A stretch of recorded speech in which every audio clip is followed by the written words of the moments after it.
Is nuclear the future of AI? Well, that's what big tech is thinking. Bloomberg Intelligence estimates that big tech companies could help fund up to $350 billion in new US nuclear capability by 2050. With demand for electricity rising sharply from AI data centers, hyperscalers are stepping in, not just as customers, but as investors. New generation small modular reactors are at the center of this shift. Companies like Amazon and Equinix are already committing capital to reactor startups. Amazon pledged $500 million to X Energy, while Equinix signed a 500 megawatt deal with Oklo, backed by a $25 million upfront payment. But why are tech companies making this play? Data centers need firm 24/7 energy, and they want them close by. Unlike traditional plants, these smaller, safer reactors can be placed closer to urban hubs and can directly supply the data center without touching the grid. These new reactors could also ease regulatory concerns,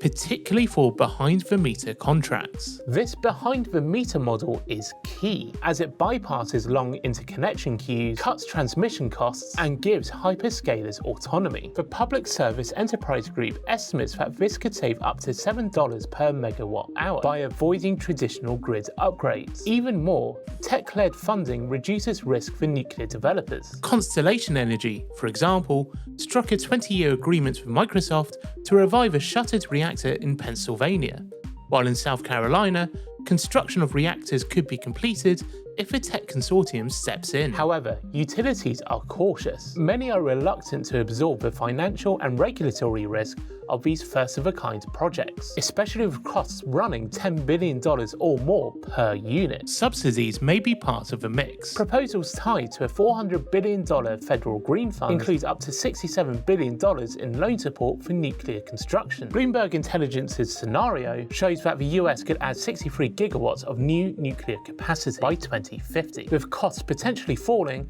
as more projects come online. Hopefully that gave some context to